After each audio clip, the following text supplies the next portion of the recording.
إن الحمد لله نحمده ونستعينه ونستغفره ونؤمن به ونتوكل عليه ونعوذ بالله من شرور أنفسنا ومن سيئات أعمالنا من يهدي الله فلا مضل له ومن يضلله فلا هادي له وأشهد أن لا إله إلا الله وحده لا شريك له وأشهد أن محمدًا عبده ورسوله أما بعد فقد قال الله تبارك وتعالى في كلامه المجيد وفرقانه الحميد فأعوذ بالله من الشيطان الرجيم بسم الله الرحمن الرحيم قاف والقرآن المجيد بل عجبوا أن جاءهم منذر منهم فقال الكافرون هذا شيء عجيب أإذا متنا وكنا ترابا ذلك رجع بعيد وبعد فأعوذ بالله من الشيطان الرجيم يا أيها الناس اتقوا ربكم الذي خلقكم من نفس واحدة وخلق منها زوجها وبث منهما رجالا كثيرا ونساء واتقوا الله الذي تساءلون به والأرحام إن الله كان عليكم رقيبا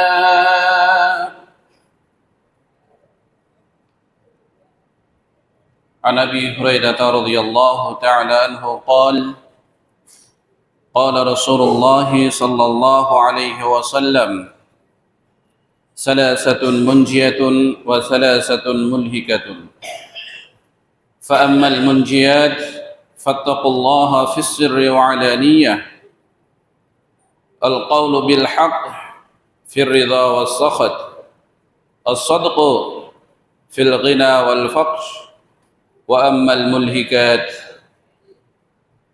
উপস্থিত মা'জাজ হাজিরিন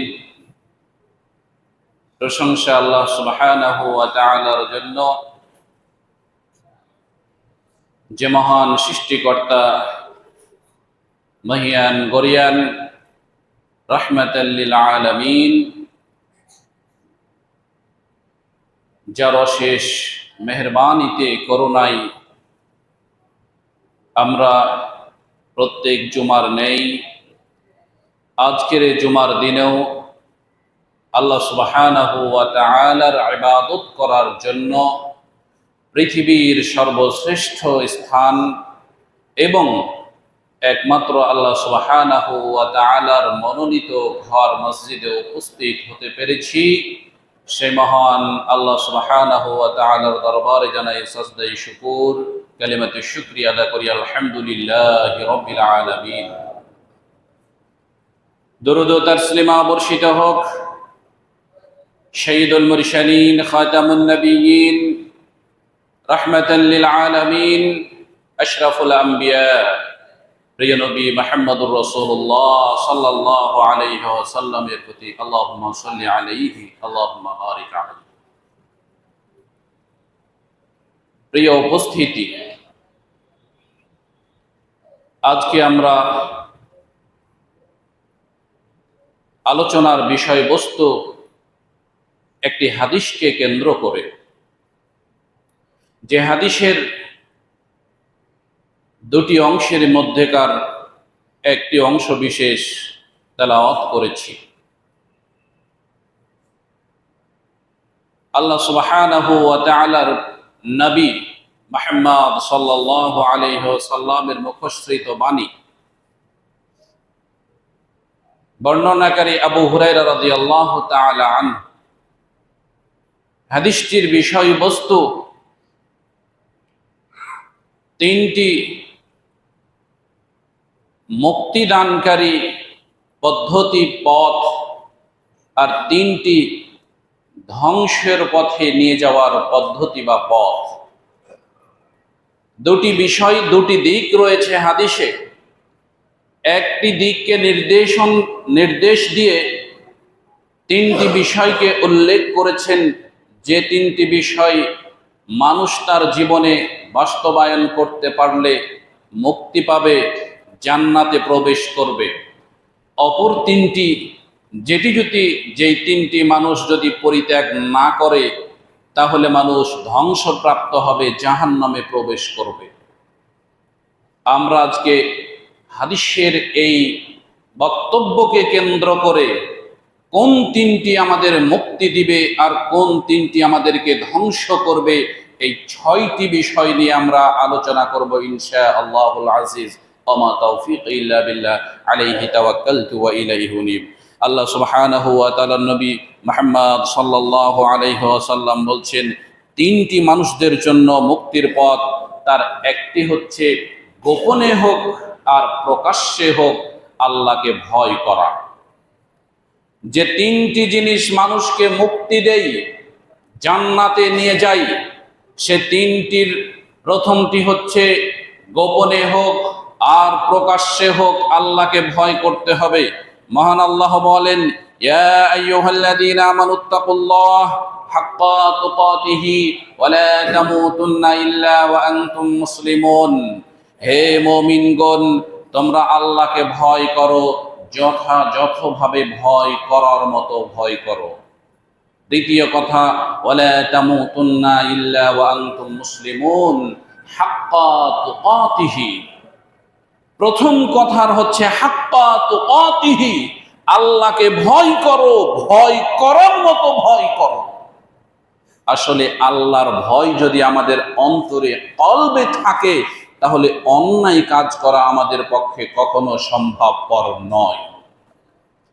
আমার মনে যদি আল্লাহর ভয় থাকে, তাহলে যেই আল্লাহর ভয় নিয়ে আমি মসজিদে এসেছি, ওই আল্লাহর ভয়টা যদি আমার কলবে থাকে, তাহলে আমি মসজিদ থেকে বের হয়ে আমার মুখ দিয়ে অশ্লীল কথা বের হতে পারে না, আমার হাত দিয়ে অন্যায় কাজ হতে পারে না, আমার কর্ম দিয়ে হালাল কর্ম ছাড়া হারাম কর্ম উপার্জিত হতে পারে না।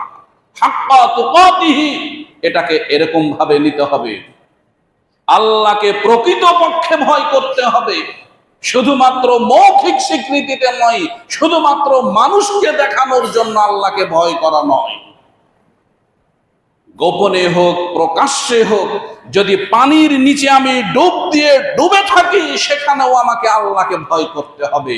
যদি আমি দেবালাকের মতো সূর্যের ন্যায় আমি যদি কোনো জ্বলন্ত জায়গাতে, কোনো উজ্জ্বল জায়গাতে যদি আমি দাঁড়িয়ে থাকি, যা পৃথিবীর সকল মানুষ আমাকে দেখতে পায়, তাহলে সেখানে দাঁড়িয়েও আমাকে আল্লাহকে ভয় করতে হবে। ঘরের ভিতরে থাকলেও আল্লাহকে ভয় করতে হবে, বাইরে রাস্তাঘাটে থাকলেও আল্লাহকে ভয় করতে হবে। আল্লাহকে ভয় প্রত্যেকটি সেকেন্ডে সেকেন্ডে করতে হবে। যেরূপ ভাবে আল্লাহকে ভয় করা দরকার, সেরকম ভাবে করতে হবে। আল্লাহ সুবহানাহু ওয়া তাআলা দ্বিতীয় কথা বলছেন, ওয়ালা তামুতুন্না ইল্লা ওয়া আনতুম মুসলিমুন। মুসলমান না হয়ে তুমি মৃত্যুবরণ করিও না। প্রিয় উপস্থিতি, নিজেকে তো দাবি করি আমরা সবাই যে আমরা মুসলিম। আল্লাহ বলছেন মুসলমান না হয়ে মৃত্যুবরণ করিও না। আমরা যদি জীবনের প্রত্যেকটা ধাপ থেকে শুরু করি যে আসলেই কি আমরা মুসলমান হয়ে মৃত্যুবরণ করছি নাকি অমুসলিম ভাবে মৃত্যুবরণ করছি। আমার খাওয়াতে, আমার কথাতে, আমার পোশাকে, আমার চালচলনে, আমার মাথা থেকে শুরু করে পায়ের পাতা পর্যন্ত যতগুলো দ্বীন ইসলামের হুকুম রয়েছে, এই সকল হুকুমে, আমার পারিবারিক হুকুমে, আমার স্ত্রী আমার মেয়েকে পর্দা করার বিধানে সব ক্ষেত্রে কি আমি মুসলিমের পরিচয় দিতে পারছি? যদি পেরে থাকি তাহলে আমি মুসলমান হয়ে মৃত্যুবরণ করতে পারছি। আর যদি না পেরে থাকি তাহলে বুঝে নিতে হবে যে আমি আমার পরিবারের পর্দা মেনটেন করতে আমি ব্যর্থ হয়েছি। আমি হালাল উপার্জন করে পরিবারকে নিয়ে খেতে ব্যর্থ হয়েছি। আমি আমার প্রতিনিয়ত 5 ওয়াক্ত নামাজ আমার পরিবারকে নিয়ে পড়ে মৃত্যুবরণ করতে ব্যর্থ হয়েছি। আমি আমার সমাজে চলতে গিয়ে কার কতটুকু হক রয়েছে, দাবি রয়েছে, এটা আমি দিতে ব্যর্থ হয়ে মৃত্যুবরণ করেছি। অতএব আমি মুসলিম হয়ে মৃত্যুবরণ করতে পারিনি। এমনকি আমি আমার মাথার চুল কিভাবে রাখবো সেটা বুঝতেও ব্যর্থ হয়েছি। আমি আমার দাড়ি কিভাবে রাখবো সেটা বুঝতেও ব্যর্থ হয়েছি। পরিধেয় পোশাকটা কিভাবে পরবো সেটাও ব্যর্থ হয়েছি। টাকনুর নিচে পরবো নাকি টাকনুর উপরে পরবো, এই ছোট্ট একটি আমল করতেও আমি ব্যর্থ হয়েছি।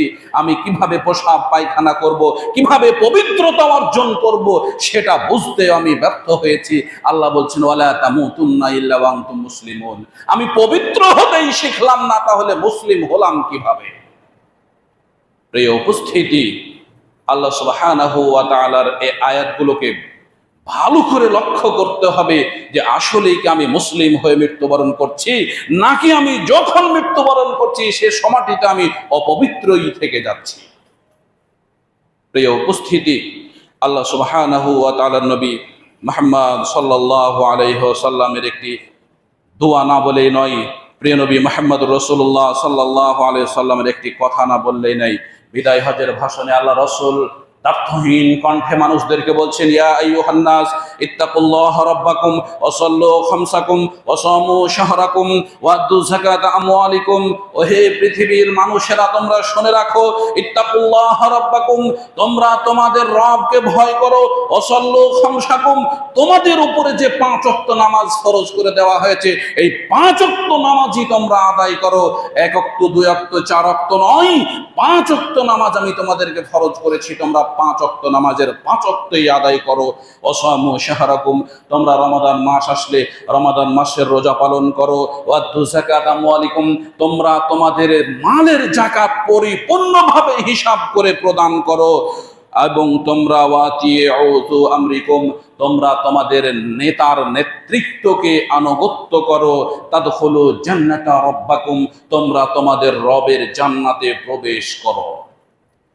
বিদায় হজের ভাষণে আল্লাহ রাসূল সাল্লাল্লাহু আলাইহি সাল্লাম সারা পৃথিবীর মানুষকে কথাগুলো বললেন, তোমরা আল্লাহকে ভয় করো, তোমরা 5 ওয়াক্ত নামাজ পড়ো, তোমরা রমাদান মাসের রোজা রাখো, তোমরা তোমাদের মালের যাকাত প্রদান করো, তোমরা তোমাদের আমিরের নেতৃত্বকে আনুগত্য করো, তোমরা তোমাদের রবের জান্নাতে প্রবেশ করো।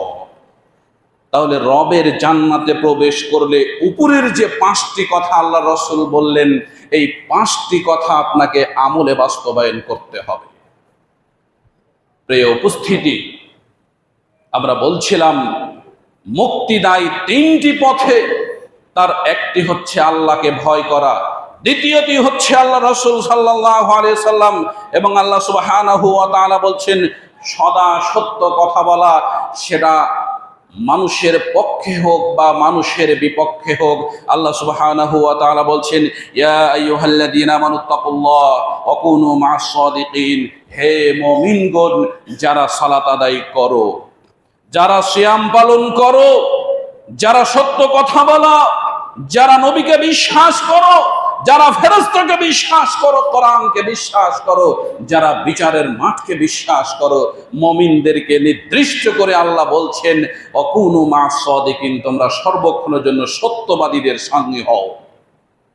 মুমিন কখনো মিথ্যাবাদীর সঙ্গী হতে পারে না, মুমিন কখনো হারামখোর ব্যক্তির সঙ্গী হতে পারে না, মুমিন কখনো অসৎ ব্যক্তির সঙ্গী হতে পারে না।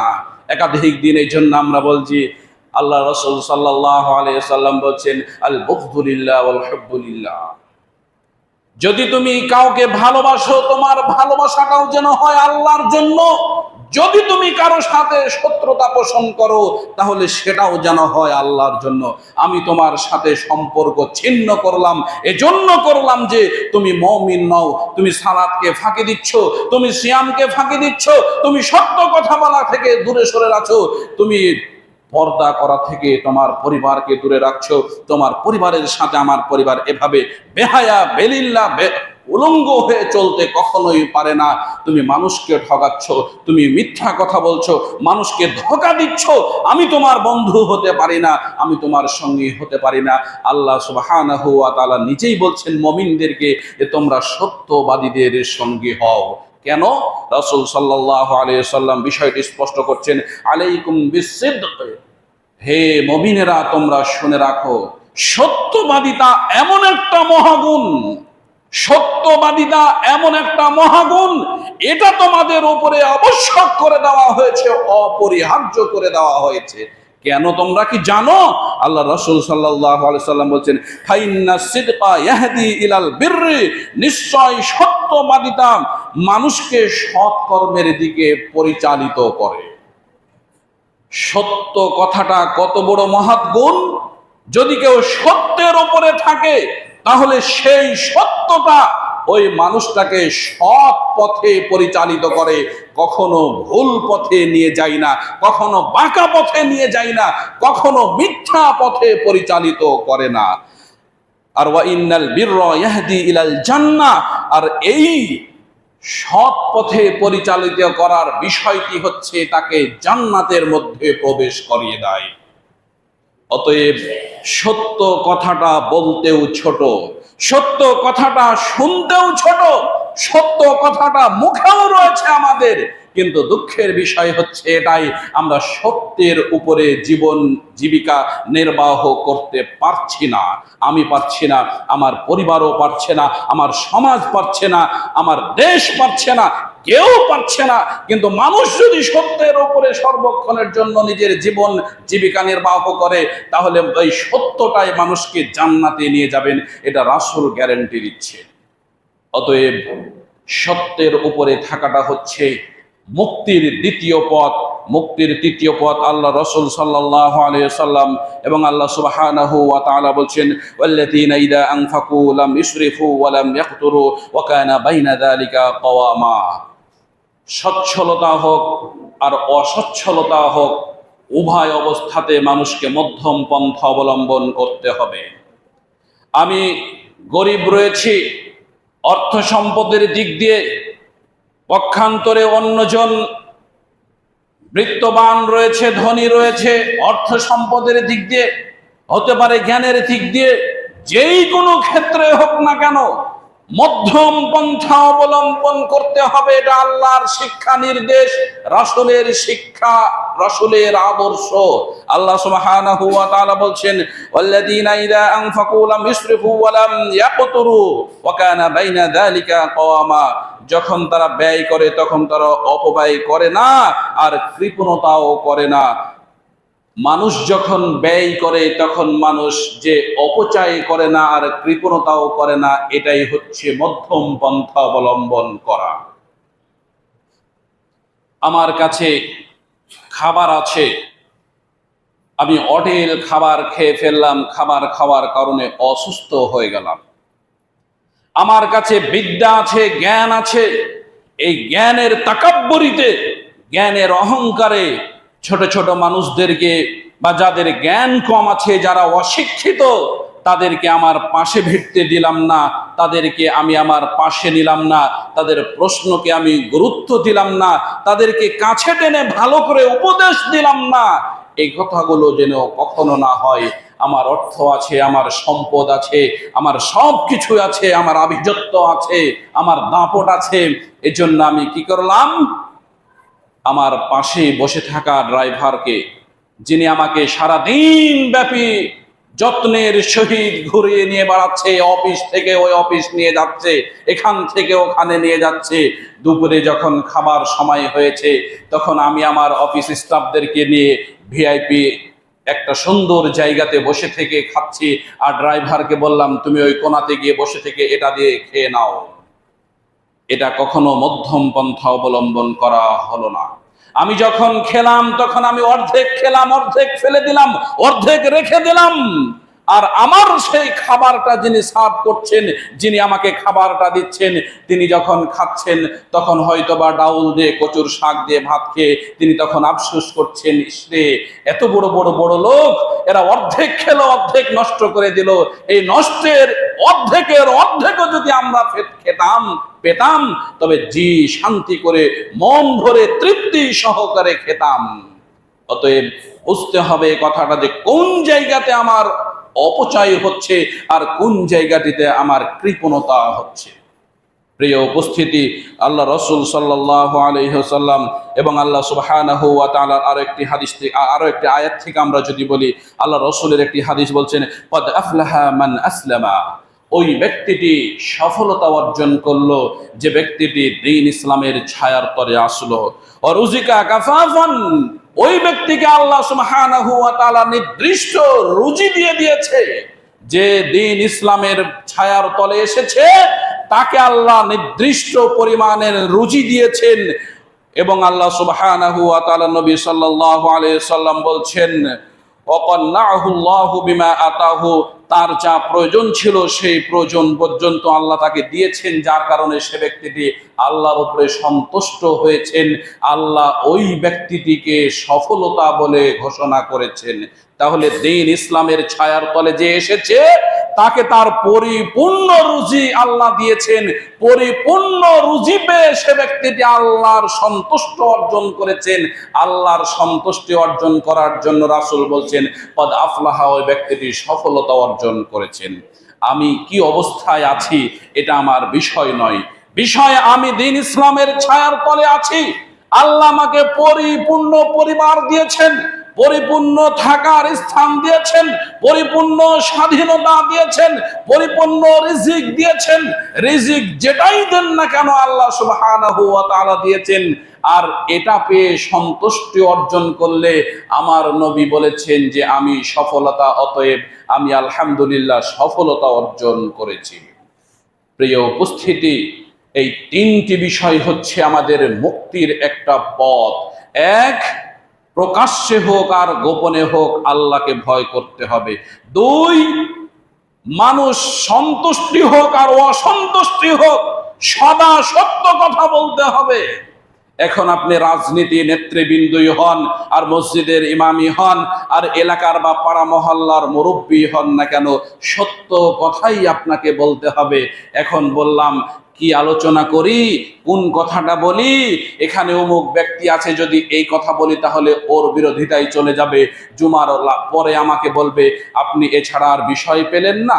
এখানে অমুক কমিটি আছে, যদি এ বিষয় বলি অমুক কমিটি আমাকে ধরে বলবে আপনি আর কোনো বিষয় পান না, শুধু আমাদেরকে টেনে বলেন।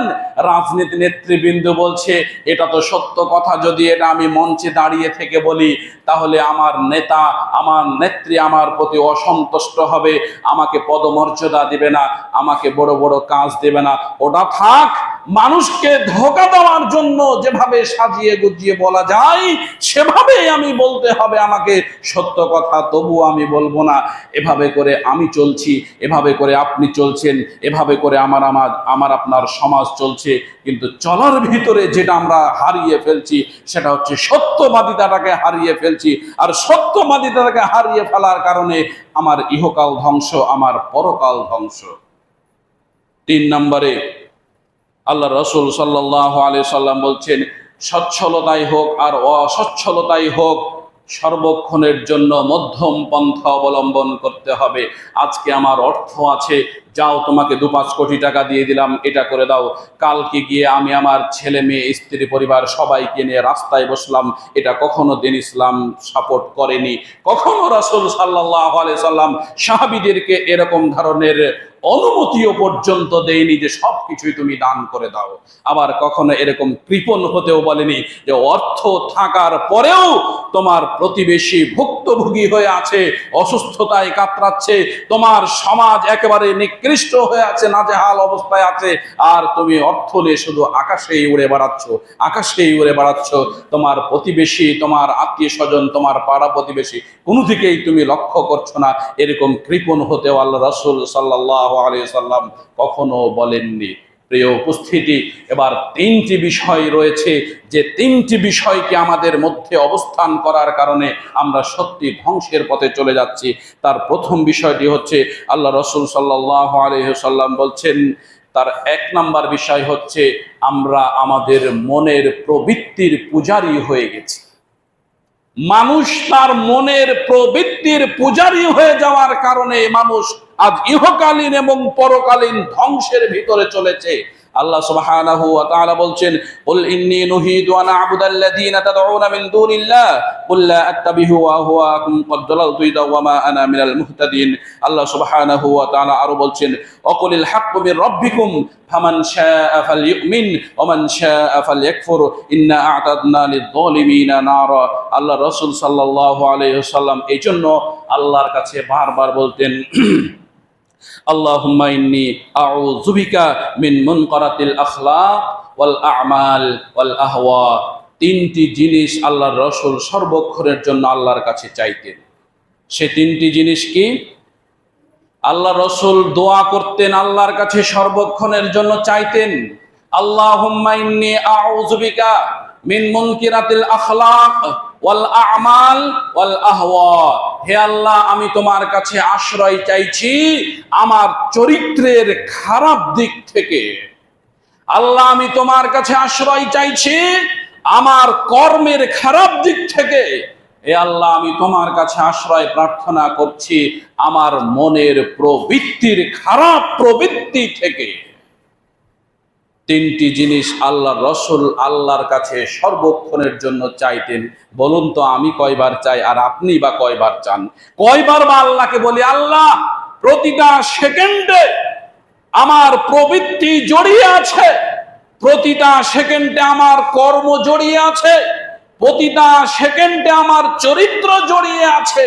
অতএব আমি আমার চরিত্রের খারাপ দিক থেকে, আমি আমার কর্মের খারাপ দিক থেকে, আমি আমার মনের প্রবৃত্তির খারাপ দিক থেকে তোমার কাছে আশ্রয় প্রার্থনা করছি। তুমি আমাকে রক্ষা করো, তুমি আল্লাহ আমাকে মুক্তি দান করো। আমি কয়বার বলি আর আপনি বা কয়বার বলেন? প্রিয় উপস্থিতি, বলাই হয় না, দিনে বলাই হয় না, সপ্তাহে মনেই থাকে না, মাসে এটা আমলই নেই। তাহলে যদি এই আমলটাই না থাকবে, যদি দিনে, যদি সপ্তাহে, যদি মাসে আমি আপনি নাই বলবো, তাহলে আমার আপনার প্রবৃত্তির অনুসরণ থেকে আমি আপনি কিভাবে বেঁচে থাকবো? আল্লাহর কাছে তো আমি আপনি চাইতেই শিখলাম না।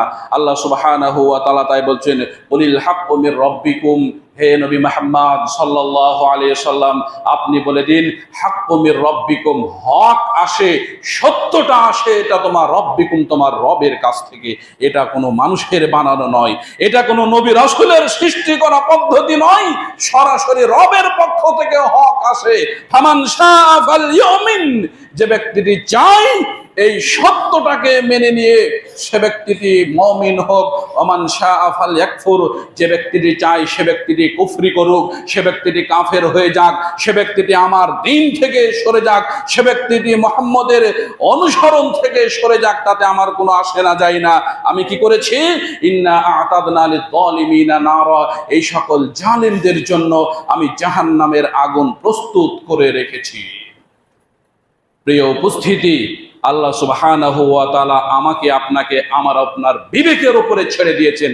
ফামান শাআ ফালইউমিন ওয়া মান শাআ ফালইয়াকফুর।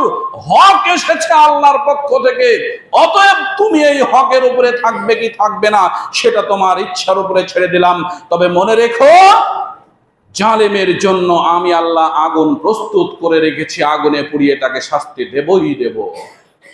তাহলে প্রবৃত্তিকে অনুসরণ করতে গিয়ে আমি আপনি সর্বক্ষণের জন্য দ্বীন ইসলামের কাছে ধরা খাচ্ছি। প্রবৃত্তি চাইছে, মন চাইছে নামাজটা একটু দেরিতে পড়ি, তাই দেরিতে পড়লাম। প্রবৃত্তি চাইছে আমার খেয়াল খুশি অনুযায়ী পোশাক পরি, তাই পরলাম। মনের প্রবৃত্তি খাহেশ চাইছে আমার স্ত্রী এই পোশাক পরে বাইরে যাবে, আমার মেয়ে এই পোশাক পরে বাইরে যাবে, একটু আবদার করেছে তাই তাদেরকে ছেড়ে দিলাম, ঠিক আছে আজকের জন্য একটু বেপরদা হলে ঠিক আছে চলে যাও। মনের প্রবৃত্তিকে স্বাধীনতা দিয়ে দিলাম। প্রবৃত্তি চাইছে একটু না হলে একটু খেলাম, অনেক তো পড়লাম, অজু করলে তো আবার আমার এই গুনাহগুলো চলে যাবে, একটু না হয় কোনো খারাপ জিনিস খেলাম, এটা মনের প্রবৃত্তি চাইছে। মনের প্রবৃত্তি চাইছে মানুষের সাথে একটু গেলাম, গান বাজনা করলাম, মনের প্রবৃত্তি চাইছে। কিন্তু আল্লাহ বলছেন ইন্না আ'তাদনা লিয-যালিমিনা নারা, মনে রেখো আমি এই সকল জালেমদের জন্য আগুন প্রস্তুত করে রেখেছি, আগুনে পুড়িয়ে তাদেরকে শাস্তি দেব।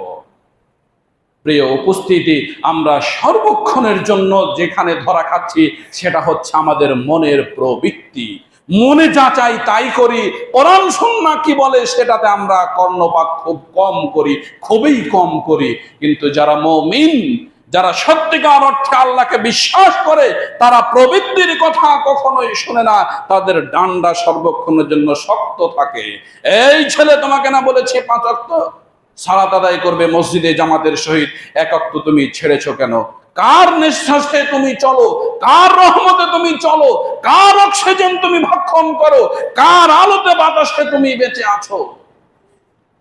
সেই ছেলে তাৎক্ষণিকভাবে বুঝে নিয়েছে আমার পিতা খুব রাগান্বিত হয়েছে, আল্লাহর অক্সিজেন আমি ভক্ষণ করে চলছি, আল্লাহর অক্সিজেন নিয়ে আমি আমার নিঃশ্বাস নিচ্ছি, এটা আমার পিতা আমাকে বুঝিয়ে দিচ্ছেন।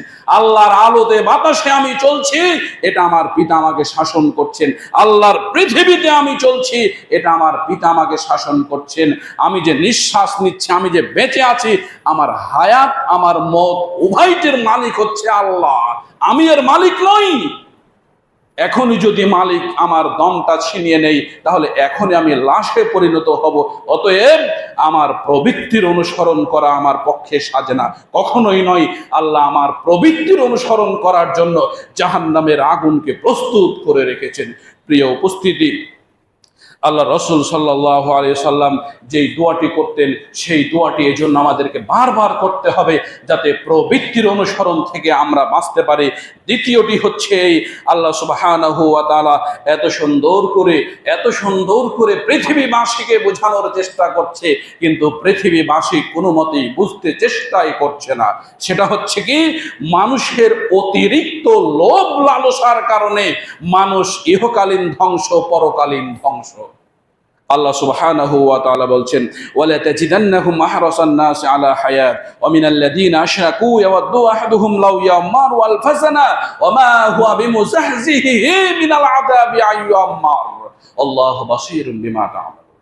আল্লাহ সুবহানাহু ওয়া তাআলা বলছেন, হে নবী মুহাম্মদ সাল্লাল্লাহু আলাইহি সাল্লাম, ওয়ালা তাজিদান্নাহুম আহরাসান নাস, অবশ্যই আপনি মানুষকে পাবেন পার্থিব জীবনের প্রতি তারা অন্যদের চাইতে অধিক বেশি অনুসারী হবে, প্রবৃত্তির অনুসরণ। এমনকি অমিনাল্লাযীনা আশরাকু, যারা মুশরিক, যারা শিরক করে, যারা মুশরিক, যারা শিরক করে, এদের চাইতেও এরা বেশি বেশি প্রবৃত্তির অনুসরণ করবে।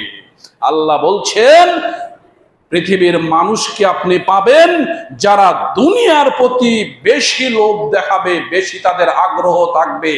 এমনকি যারা মুশরিকদের চাইতেও তারা বেশি আগ্রহী থাকবে, এবং তারা শেষ পর্যন্ত এই কথাই বলে ফেলবে লাউ ইউআম্মারু আলফা সানা, যদি 1000 বছর বেঁচে থাকতাম তাহলে না কতই ভালো হতো। আমাদের চাহিদার সাথে আয়াতের পরিপূর্ণ মিল, আমাদের আকাঙ্ক্ষার সাথে পরিপূর্ণ মিল। রাসূল বলছেন অতিরিক্ত লোভের কারণে এই পৃথিবীর মানুষ ইহকালীন এবং পরকালীন ধ্বংস হবে। আমাদের চাহিদাটা আজ এরকমই, এটা পেতাম, এটার পরে যদি এটা পেতাম, এরপরে যদি ওটা পেতাম তাহলে কতই না ভালো হতো, আরো কিছুদিন যদি বেঁচে থাকতে পারতাম তাহলে কতই না ভালো হতো। মনে রাখতে হবে, আমার নবী মুহাম্মদ সাল্লাল্লাহু আলাইহি সাল্লাম, যাকে আল্লাহ কোরআনে সার্টিফিকেট দিয়ে বলছেন রাহমাতাল লিল আলামিন, আপনি সারা পৃথিবীবাসীর জন্য রহমত স্বরূপ, সারা পৃথিবীবাসীর জন্য রহমত স্বরূপ এমন একজন মানুষকে 63 বছর বয়স পর্যন্ত আল্লাহ অবকাশ দিয়ে পৃথিবী থেকে তুলে নিয়েছেন।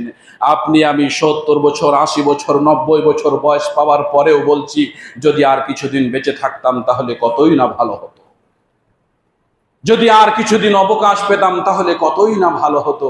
এই কথাটি আমাদের একেবারেই অতিরিক্ত লোভ লালসায় পৌঁছে যাওয়ার কারণে আমরা প্রবৃত্তির এত অনুসরণ করে ফেলেছি, অতিরিক্ত লোভ করতে করতে এত লোভ করে ফেলেছি, দ্বীন ইসলামকে, কোরআনের এ ধরনের আয়াতগুলোকে আমরা ভুলেই গেছি, আমলেই আমাদের নেই। অথচ আল্লাহ সুবহানাহু ওয়া তাআলা পৃথিবীবাসীর বোঝার জন্য পরের কথাটা আরো স্পষ্ট করছেন, আরো স্পষ্ট করছেন। আল্লাহ বলছেন, ওমা হুয়া বিমুসাহজিহি মিনাল আযাবি আইয়ু আম্মার। মানুষ যে অনুসরণ করে, মানুষ যে অতিরিক্ত লোভ করে, 100 বছর পর্যন্ত সে যদি বেঁচে থাকতো তাহলে কতই না ভালো হতো। কিন্তু এটা যে মানুষের পক্ষে সম্ভবপর নয়। মানুষ তা স্বচক্ষে দেখছে, তারপরও মানছে না। কি স্বচক্ষে দেখছে? ইতিপূর্বে যারা এসেছে সবাই মৃত্যুবরণ করেছে, সবাই মৃত্যুবরণ করেছে, কেউ 1000 বছর পর্যন্ত বাঁচেনি, এর পরেও মানুষ লোভ করছে আর কিছুদিন যদি বেঁচে থাকতাম। আমার পিতা মারা গেছে, আপনার পিতা মারা গেছে, আমার দাদা মারা গেছে, আপনার দাদা মারা গেছে, আমার পূর্বপুরুষ যারা এসেছিলেন সবাই এক এক করে মারা গেছেন। কেউ 2 দিন আগে মারা গেছে, তো কেউ 2 দিন পরে মারা গেছে। আমিও মারা যাব, আপনিও মারা যাবেন, মরতে আমাকে আপনাকে হবেই হবে। এরপরে কেন জানি অতিরিক্ত লোভের কারণে আমাদের সবার একটা আকাঙ্ক্ষা এসে যাচ্ছে, যদি আর কিছুদিন বেঁচে থাকতাম। প্রিয় উপস্থিতি, আজকে আমাদেরকে বুঝতে হবে, যদি আর কিছুদিন বেঁচে থাকতাম, এই কথাটি কোরআন সুন্নাহর বিরোধী কথা, এটা অতিরিক্ত লোভের একটা কথা। অতএব মনের ভিতরে যদি এ কথা থেকে থাকে তাহলে আমাকে আপনাকে ছেড়ে দিতে হবে। নবী মুহাম্মদ সাল্লাল্লাহু আলাইহি সাল্লামের আরেকটি হাদিসে যায়, আমরা সংক্ষিপ্ত আকারে শেষ করতে চাই। আল্লাহ রাসূল সাল্লাল্লাহু আলাইহি সাল্লাম বলছেন, লাউ কানা ইবনে আদম। এই হাদিসটি আমরা সবাই শুনেছি, এ হাদিস আমরা সবাই জানি, এ হাদিস আমাদের মুখস্থ। যদি বনি আদম সন্তানকে 1 মাঠ পরিপূর্ণ স্বর্ণ দেওয়া হয়, তবে বনি আদমের সন্তান বনবে যদি আর 1 মাঠ পরিপূর্ণ স্বর্ণ দেওয়া হতো। আল্লাহ রাসূল বলছেন, বনি আদমের মুখ ততক্ষণ পর্যন্ত ভর্তি হবে না ইল্লা তুরাব, যতক্ষণ পর্যন্ত বনি আদম মাটির কবরে শায়িত না হচ্ছে। এই কথা রাসূল স্পষ্টতর বলে দেওয়ার পরেও, এই স্পষ্ট ঘোষণা দেওয়ার পরেও আমরা কেন জানি যদি একটা বাড়ি থাকে আরেকটা বাড়ির আকাঙ্ক্ষা করি, একটা গাড়ি থাকে আরেকটা গাড়ির আকাঙ্ক্ষা করি, একটা চাকরি থাকে আরেকটা চাকরির আকাঙ্ক্ষা করি। 2 হাত দিয়ে ইনকাম করে খাওয়ার আল্লাহ রুজি দিয়েছেন, তারপরে মনে করি 4 হাত থাকলে আরেকটু বেশি বেশি রুজি ইনকাম হতো। এগুলো আল বনি আদমের চাহিদা, এগুলো বনি আদমের আকাঙ্ক্ষা। অতএব মনে রাখতে হবে, অতিরিক্ত আকাঙ্ক্ষা নবী রাসূল কখনো করে যাননি। নবী রাসূল তো করে যাননি। নবী রাসূলের সাথে, এমনকি আমাদের নবীর সাথে, যাকে বিশ্ব নবী করে প্রেরণ করা হয়েছিল, এই বিশ্ব নবীর সাথে যতগুলো সাহাবী ছিলেন, সাহাবীরা সেই সময়কার সবচাইতে ধনাঢ্য ব্যক্তি ছিলেন, কিন্তু তারা তাদের অর্থ সম্পদ, ধন দৌলত দ্বীন ইসলামের পথে খরচ করতে করতে করতে করতে একেবারে প্রায় নিঃস্বের পথে চলে গিয়ে মৃত্যুবরণ করেছেন। আর আমরা অর্থ উপার্জন করতে করতে করতে করতে অট্টালিকা পর্যন্ত অর্থ উপার্জন করে মৃত্যুবরণ করছি। প্রিয় উপস্থিতি, তাহলে অতিরিক্ত লোভ হচ্ছে আমাদের জন্য ধ্বংসের কারণ। 3 নাম্বার ধ্বংসের কারণ হচ্ছে অতিরিক্ত আত্ম অহংকার করা। এটা হচ্ছে মানুষের ধ্বংসের একটা বড় কারণ। তার একটি আয়াত আপনাদের সম্মুখে আমরা পেশ করি। আল্লাহ সুবহানাহু ওয়া তাআলা বলছেন, ইন্নাল্লাযীনা কাযযাবু বিআয়াতিনা ওয়াস্তাকবারু আনহা লা তুফাত্তাহু লাহুম আবওয়াবুস সামা ওয়া লা ইয়াদখুলুনাল জান্নাতা হাত্তা ইয়ালিজাল জামালু ফি সাম্মিল খিয়াত ওয়া কাযালিকা নাজজিল মুহসিনিন। যদি বুঝার হয়, যদি ঈমান আনার হয়, যদি সত্যিকার অর্থে কোরআন সুন্নাহর প্রতি আমার আপনার বিশ্বাস নিয়ে আমল করার হয়, তাহলে একটা দুটা আয়াতেই যথেষ্ট। আল্লাহ সুবহানাহু ওয়া তাআলা বলছেন, নিশ্চয় যারা আমার আয়াতের সাথে কুফরি করলো, ওয়াস্তাকবারু আনহা, অহংকার করে আমার দ্বীন ইসলামকে তারা মেনে নিল না, লা তুফাত্তাহু লাহুম আবওয়াবুস সামা, তাদের জন্য কখনো আসমানের দরজা খোলাই হবে না। ওয়ালা ইয়াদখুলুনাল জান্নাহ, তারা কখনো জান্নাতে প্রবেশ করতে পারবে না। হাত্তা ইয়ালিজাল জামালু ফি সাম্মিল খিয়াত, যতক্ষণ পর্যন্ত একটা সূচের ছিদ্র দিয়ে একটা উট প্রবেশ করতে না পারছে, ততক্ষণ পর্যন্ত এই আমার বিধানকে অমান্যকারী ব্যক্তিরা জান্নাতে প্রবেশ করতে পারবে না। আমরা সূচ খুব ভালো করে চিনি। মা বোনেরা যেটা দিয়ে অনেক কিছু সেলাইয়ের কাজ করে, সূচের ছিদ্র দিয়ে একটা সুতা প্রবেশ করানো যায়, আর কিছু প্রবেশ করানো যায় না। সূরাতুল আরাফে আল্লাহ নিজেই বলছেন, কোরআনের আয়াত বলে গেলাম, আল্লাহ নিজেই বলছেন, যারা আমার আয়াতকে অস্বীকার করলো, আমার আয়াতকে অহংকার করে সে তার জীবনে বাস্তবায়ন করলো না, সেই ব্যক্তিটির জন্য আকাশের দরজা কোনোদিন খোলা হবে না। সেই ব্যক্তিটি কোনোদিন জান্নাতে প্রবেশ করতে পারবে না। সেই ব্যক্তিটির জান্নাতে প্রবেশ করা ততটাই কঠিন, ও একটা সূচের ছিদ্র দিয়ে উট প্রবেশ করা যতটা কঠিন, তাহলে সূচের ছিদ্র দিয়ে উট প্রবেশ করা কোনোদিনই যেমন সম্ভবপর নয়, আল্লাহর আয়াতকে অহংকার করে আল্লাহর আয়াত থেকে নিজেকে মুক্ত রাখা, আমল থেকে মুক্ত রাখা ততটাই কঠিন আমাদের জন্য হয়ে দাঁড়ালো। অতএব মনে রাখতে হবে, সূচের উদাহরণ আল্লাহ সুবহানাহু ওয়া তাআলা দিয়েছেন, তাহলে আমি আর কখনোই আল্লাহর আয়াতকে অস্বীকার করব না, অহংকার তো করবই না। এই প্রেক্ষিতে সংক্ষিপ্তভাবে কয়েকটি ইতিহাস আপনাদের সামনে উপস্থাপন না করলেই নয়। আল্লাহ সুবহানাহু ওয়া তাআলার জমিনে কেউ কখনো অহংকার করে পার পেয়নি। আল্লাহ সুবহানাহু ওয়া তাআলা তাকে ধ্বংস করেই ফেলেছেন। নমরুদ সর্বক্ষণের জন্য অহংকার করে ইব্রাহিম আলাইহিস সালাতু সালামকে আগুনে পুড়িয়ে ধ্বংস করতে চেয়েছিল। নমরুদ ইব্রাহিম আলাইহিস সালাতু সালামকে আগুনে নিক্ষেপ করে ধ্বংস করতে চেয়েছিল। অবশেষে নমরুদ ধ্বংস হয়েছে, ইব্রাহিম আলাইহিস সালাতু সালাম বেঁচে গেছেন। অনুরূপভাবে ইহুদিরা মুসা আলাইহিস সালাতু সালামের অবাধ্যতার কারণে আল্লাহ তাদেরকে নিকৃষ্ট বানরের আকৃতি দিয়ে তাদেরকে ধ্বংস করেছেন। অনুরূপভাবে আল্লাহ সুবহানাহু ওয়া তাআলা কুরাইশদের 11 জন নেতাকে ঠিক অনুরূপভাবে যুগ ভাবে ধ্বংস করে দিয়েছেন। অনুরূপভাবে যদি আমরা এক এক করে বলতে যাই, তাহলে সত্যিকার অর্থে ওই ইতিহাসগুলো যদি আমরা এখানে ঘাঁটি, তাহলে সত্যি আমরা দেখতে চাই, যেমন ভাবে ফেরাউন বাঁচেনি, যেমন ভাবে নমরুদ বাঁচেনি, যেমন ভাবে কুরাইশগণ বাঁচেনি, অনুরূপ ভাবে আদ জাতীয় বাঁচেনি, সামুদ জাতীয় বাঁচেনি। এরা সবাই আল্লাহর আয়াতকে অস্বীকার করেছিল, অস্বীকার করে নিজেকে তাকাব্বুরি দেখিয়েছিল, অহংকার করেছিল, গর্ববোধ করে বলেছিল যে আমরা কখনোই এ সকল কিছু পরোয়া করি না। আদ জাতি, সামুদ জাতি, ঝড় আসলে তাদের শক্তির বদলতে মাটিতে পা গুজে দিয়ে বলতো ঝড় আমাদের কিছুই করতে পারবে না। কিন্তু কোন জাতিকে আল্লাহ রক্ষা করেননি, সব জাতিকে আল্লাহ ধ্বংস করেছেন শুধুমাত্র অহংকার করার জন্য। শেষ হাদিসটি আমরা বলে যাই, আল্লাহ রাসূল সাল্লাল্লাহু আলাইহি সাল্লামকে বলছেন সাহাবীরা, ইয়া রাসূলুল্লাহ, কেউ যখন পছন্দ করে যে তার জুতাটা সুন্দর হোক, কেউ যখন পছন্দ করে যে তার পরিধেয় পোশাকটা সুন্দর হোক, এগুলোও কি অহংকার? আল্লাহ রাসূল সাল্লাল্লাহু আলাইহি সাল্লাম বলছেন, শোনো, আল্লাহ হচ্ছেন সুন্দর, আল্লাহ সৌন্দর্য পছন্দ করে, এগুলো অহংকার নয়। তবে অহংকার কোনটি? অহংকার হচ্ছে মানুষের জন্য অহংকার হলো সত্যকে দম্ভের সহিত অস্বীকার করা আর মানুষকে তুচ্ছ মনে করা, এটা হচ্ছে অহংকার। কোরআন সত্য আপনার কাছে আসছে, আপনি সেটা দাম্ভিকতার সহিত আপনি ছুঁড়ে ফেলে দিয়ে বলছেন আচ্ছা ঠিক আছে পরে দেখা যাবে, এটা পরে করা যাবে। আর মানুষকে সর্বদাই আপনি আমি তুচ্ছ মনে করছি, এ তো অমুক জাতির, এ তো অমুক গোষ্ঠীর, এ তো এই ক্যাটাগরির, এই তো সেই ক্যাটাগরির, এভাবে করে আমরা মানুষকে তুচ্ছ মনে করছি। এই দুটি অহংকারের কথা মনে রাখবেন। একটি অহংকার হচ্ছে সত্যকে মেনে না নিয়ে দম্ভিকতার সহিত গর্ববোধ করে অহংকার করে প্রত্যাখ্যান করছি।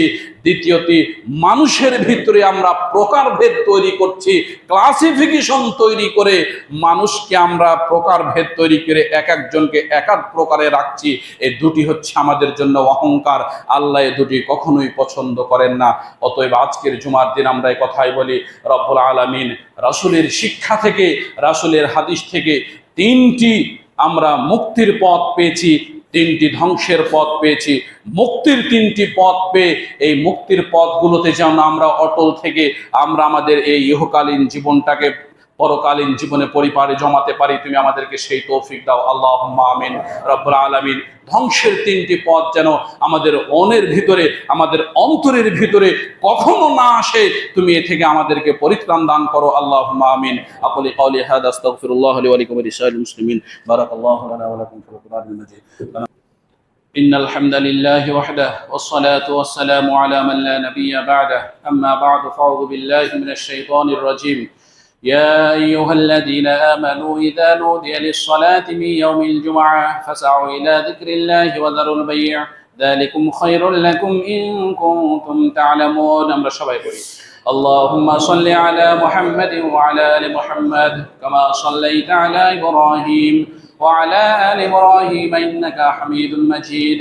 اللهم بارك على محمد وعلى آل محمد كما باركت على إبراهيم وعلى آل إبراهيم إنك حميد مجيد. رب ارحمهما كما ربياني صغيرا، رب ارحمهما كما ربياني صغيرا. ربنا هب لنا من أزواجنا ذرياتنا قرة أعين واجعلنا للمتقين إماما. اللهم آمين. রব্বুল আলামিন আমরা যারা আমাদের অসুস্থ রয়েছে তুমি তাদেরকে সুস্থতা দান করো, শিফায়ে কামিলা শিফায়ে আজিলা দান করো মাবুদ। রব্বুল আলামিন অনেকে অসুস্থ, দোয়াতে আছে মাবুদ, তুমি রহমান, তুমি রহিম। রব্বুল আলামিন তুমি বড় শিফা দানকারী আল্লাহ। রব্বুল আলামিন সকল অসুস্থ ব্যক্তিদেরকে তুমি সুস্থতা দান করে দাও আল্লাহ। রব্বুল আলামিন যারা মৃত্যুবরণ করেছে তাদের সবাইকে তুমি ক্ষমা করে দে, জান্নাতুল ফেরদাউস দান করো মাবুদ। রব্বুল আলামিন আমাদের প্রতিদিনের দান সদকাগুলো তুমি কবুলে মঞ্জুর করে নাও মাবুদ। রব্বুল আলামিন তোমার খাস রহমত দিয়ে তুমি আমাদেরকে তোমার রহমতের চাদরে ঢাকিয়ে রাখো মাবুদ। রব্বুল আলামিন আমাদের সালাত, আমাদের সাদাকা, আমাদের দান তুমি কবুলে মঞ্জুর করে নাও মাওলা। রব্বুল আলামিন আমরা যাতে করে তোমার প্রতি ঈমান, তোমার রাসূলের আদর্শকে আমরা আমাদের জীবনে বাস্তবায়ন করে তোমার পৃথিবী ত্যাগ করতে পারি, তুমি আমাদেরকে সেই ঈমান দান করো মাওলা।